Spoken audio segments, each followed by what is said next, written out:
Bonjour à tous, bienvenue dans ce nouvel épisode de Bad News TV spécial Vendanges en fête.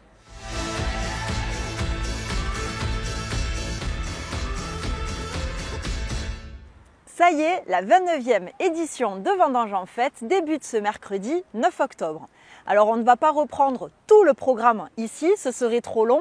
Vous pouvez le consulter sur notre site dédié et retrouver toutes les informations pratiques sur www.vendangesenfête.fr. Mais nous allons tout de même survoler les animations. Pendant 5 jours, les caves et domaines vous ouvrent leurs portes. Venez rencontrer nos vigneronnes et vignerons autour de dégustations et animations œnotouristiques. Mercredi 9 octobre, ouverture officielle et vernissage de l'exposition Regards croisés, suivi de la projection du documentaire Vigneronne. Nouveauté du jeudi au dimanche, des balades en trottinette électrique tout-terrain dans le vignoble, suivies d'une dégustation, sont proposées. Jeudi 10 octobre, grande nouveauté également, dégustation en mer au coucher du soleil. C'est aussi l'ouverture du village vigneron. Vendredi 11 octobre, randonnée dans le vignoble, démonstration de cuisine par les élèves du lycée Bourquin d'Argelès. Nouveauté, visite guidée le vignoble à l'image de la créativité humaine. Concert de l'ensemble vocal du Haut-Val-Espire, atelier découverte des 4 saveurs, village vigneron, concert de music et évidemment la première édition de l'exceptionnelle soirée Toc et Vigneron.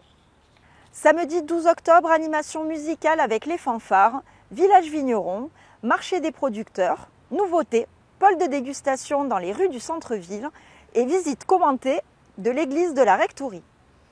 Régate d'aviron, course des vendanges, 2 masterclass AOP Bad News et AOP Collioure et Lirac, atelier du goût, pressurage de la vendange des enfants, concert Les Copains d'Accord. Attention, l'avenue du Puig-Delmas sera fermée à la circulation dès 6 h du matin pour laisser place au marché ainsi que toutes les petites rues adjacentes. L'avenue de la République sera quant à elle fermée également à partir de 18 h 30 entre le rond-point de la mairie et la pharmacie de la plage.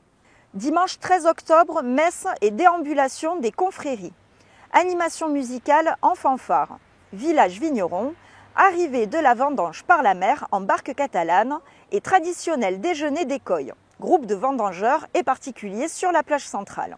Pour l'écoille, nous vous rappelons que nous mettons à disposition des espaces grillades tout le long de la plage. Attention, chacun est responsable du feu qu'il allume, les bouteilles de gaz sont interdites. Vous n'êtes pas membre d'une coille ou d'une association, c'est pas grave, on a pensé à vous.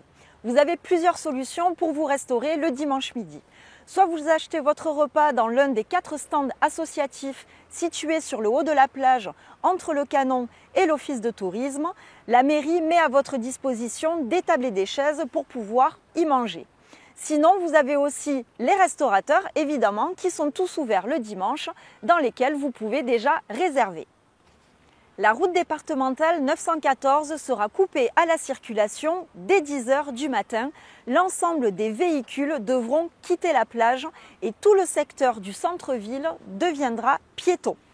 La rue du Gommier devant l'hôtel Casadina sera également fermée. Vous pouvez retrouver toutes les informations de circulation et de stationnement sur notre site internet.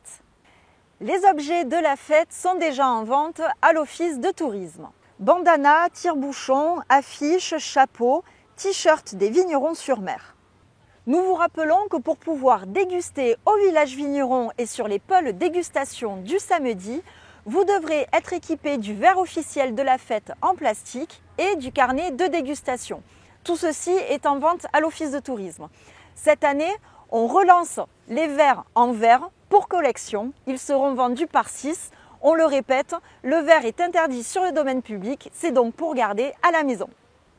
Pour préserver nos plages et espaces publics, vous le savez maintenant, la ville s'engage activement dans la lutte contre les mégots. Lorsqu'un mégot est jeté par terre ou dans un avaloir de rue, il part directement à la mer. Il ne part pas dans les égouts pour être trié ou retenu par un filet. Pour rappel, lors de nos ramassages caractérisés, les mégots représentent à eux seuls 40% des déchets au sol, c'est énorme. Les mégots polluent grandement nos ressources en eau. Je vous rappelle qu'un mégot pollue 500 litres d'eau et est l'un des déchets les plus toxiques. Alors, à l'approche du plus grand événement annuel de Banyuls, soyons tous responsables. Demandez des cendriers de poche, ils sont disponibles gratuitement aux accueils de l'office de tourisme, de la mairie, du camping ou du port. Pendant 2 jours, le samedi et le dimanche de Vendanges en Fête, l'association CLOP sera présente dans la ville et sur un stand au village vigneron pour sensibiliser et distribuer des cendriers. Ensemble, préservons la biodiversité et faisons de Banyuls un exemple. Au lendemain de Vendanges en Fête et du passage de milliers de personnes sur notre plage, nous organisons depuis 3 ans un ramassage de déchets qui suit un protocole scientifique en partenariat avec Plasticatsi. Ces déchets sont collectés, triés et caractérisés pour nous aider à trouver des solutions efficaces pour les réduire. Nous vous donnons rendez-vous le lundi 14 octobre à partir de 9 h devant la mairie. Le petit déjeuner est offert par la municipalité, il y en aura bien besoin. Venez nombreux. La ville est prête, il ne manque plus que vous. À vendredi prochain, bonne semaine à tous.